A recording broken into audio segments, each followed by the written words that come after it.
Welcome back, everybody. Welcome to a Barber Days Barbershop at home. But Barber Day Barber. Today we'll be shaving with the equipment is this is a bespoke razor made with titanium from the SR71 and salvaged redwood trees from ancient redwood forests that fell deep in a lake and were brought up and hold on. What is this? Oh, that's ridiculous. All right, so Barber Dave suggested that I use his production company instead of mine. So I reached out to them and said, hey, let's give it a shot. And I guess they wanted me to see what cool graphics they could do at the beginning. And then the script they threw up on the teleprompter is just one of his that they recycled just for me to try out.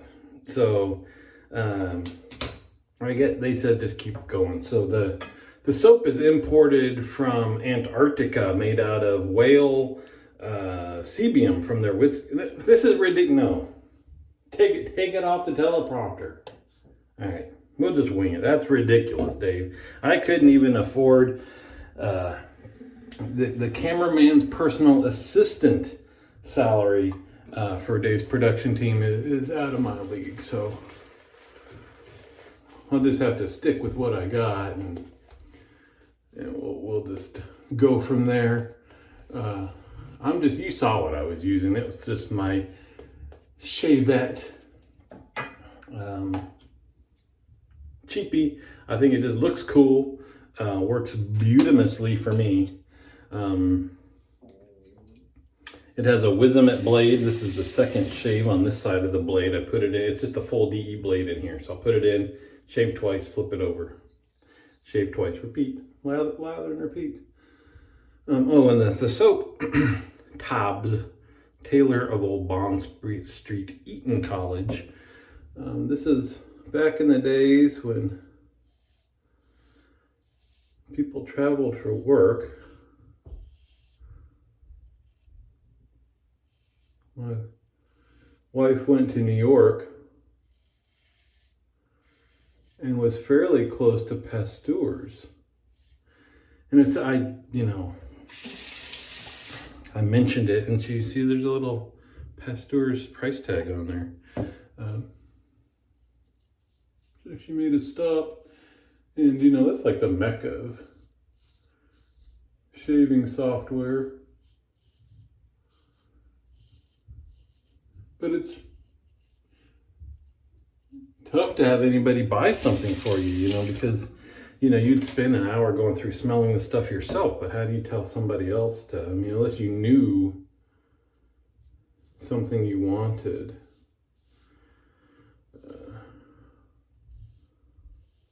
And just say, pick it up. That'd be tough. So I just told her to pick out something she liked the smell of. So she brought me back this in their EDC, matching EDC. So since we're just winging it for this one, I'm not reading that silliness on the teleprompter. It is a bunch of honing this and that, talk about his ducks and whatever. That's not my style. So I will share. Had a moment last night, a beautiful moment. I'll probably talk about it for the rest of this shave. So it will start with, as you all know, got into whiskey scotch habit at the beginning of COVID.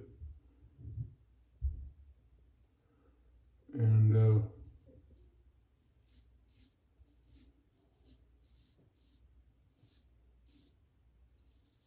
not too long ago, I did a Glenelg tasting.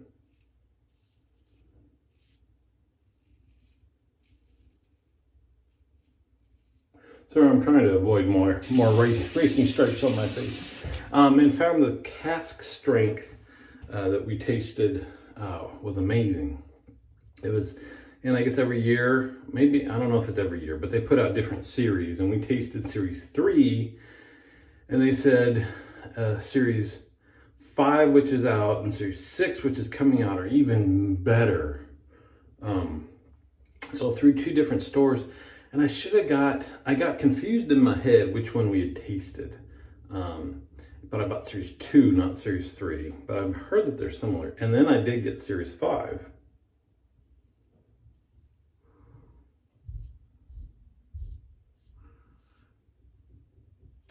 And I was gonna do a video of those, but the weekend I got them, I'd already done 2 or 3 other videos, and it just wasn't in the cards.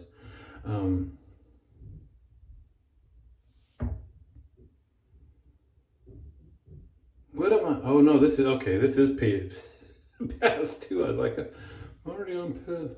Anyway, so just to get through the whole story by the end of the shave. So I trial both of those next to each other. Both good. If you're on the Shaving Cadre, take a look. I posted a picture on the "What are you drinking tonight" thread. Color is just polar opposite almost. So I had those. I sipped them just to kind of evaluate, and then took the drams outside, and then. My dad, back in the day, I believe this was the 90s, late 90s.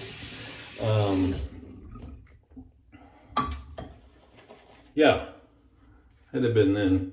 From time to time, had to go to Washington, D.C. for work. And I was into the occasional cigar at that time, and he had found a place in DC that had Cuban tobacco cigars. So the cigars weren't from Cuba, but the tobacco had been imported in prior to the embargo, and the guy that owned it had somebody roll cigars for him. I sure were. Didn't I just... See, I did kind of mess up. I know that. There it goes. Yeah. See, I started on past 3, so there's probably nothing left. Oh, there's some. See, and I turned off the teleprompter, and it would like say, when you get to this point, you should be done with past 2. Go on to past 3. But if Barbara Day finds out, that scrolls up and you get to talking, and then you forget what it just said. Anywho. So from time to time, he bring me back these cigars. And at least once it had the little sign on it saying, hey, the tobacco was imported into the United States on these dates. It was like, I think it's like 1958 to 1960, or 57 to 60, something like that. Anyway, and then like the provenance of it, like stored in the warehouse, and then it was reviewed by U.S. Customs on this date and this case number, and so I had one left. And I decided to pull that out last night. Man, and that was just, of course, so by this time, that tobacco was 60 years old, or older, at least 60 years old, like 60 to 65 years old.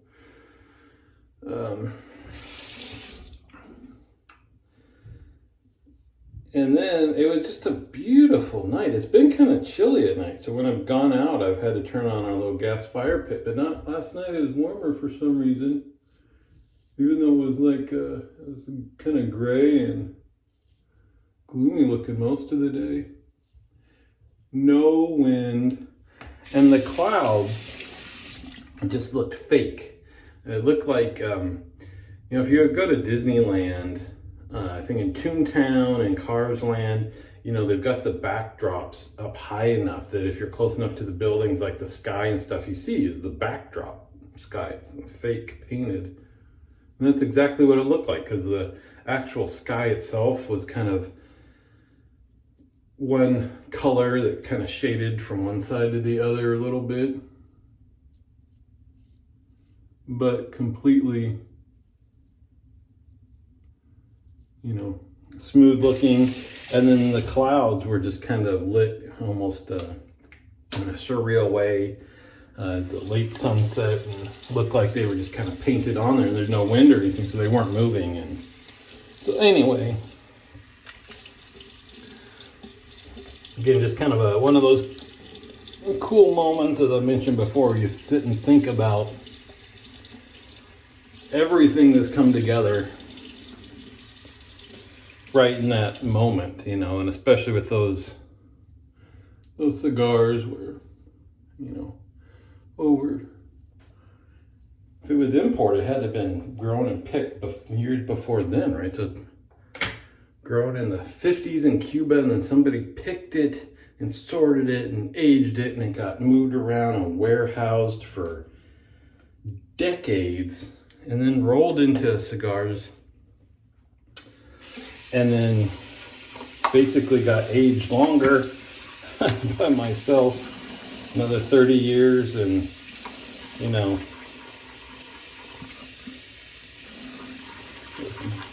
the scotch that somebody grows barley and harvested it and distilled it, and then it sat in different casks for a decade. And anyway, it was just kind of cool. Nice little evening.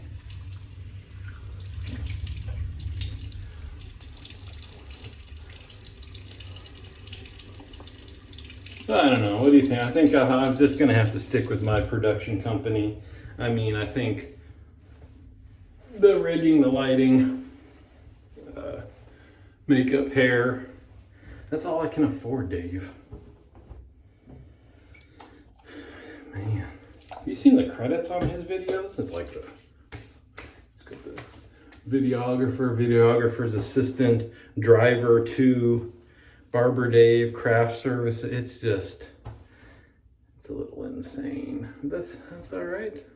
Whatever floats your boat. We're bare bones here. I just got a staff of 5, and we just kind of roll with it.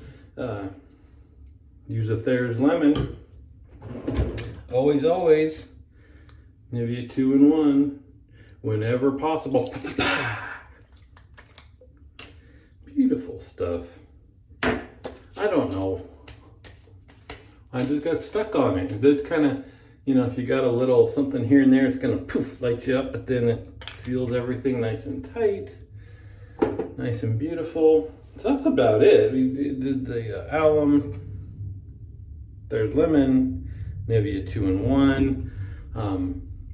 It's the weekend, so I think I'm gonna let you guys go. I'm gonna dry down a minute. I'm gonna use my my Proraso talc, and then, as I said, we're gonna use the Tobbs Eaton College.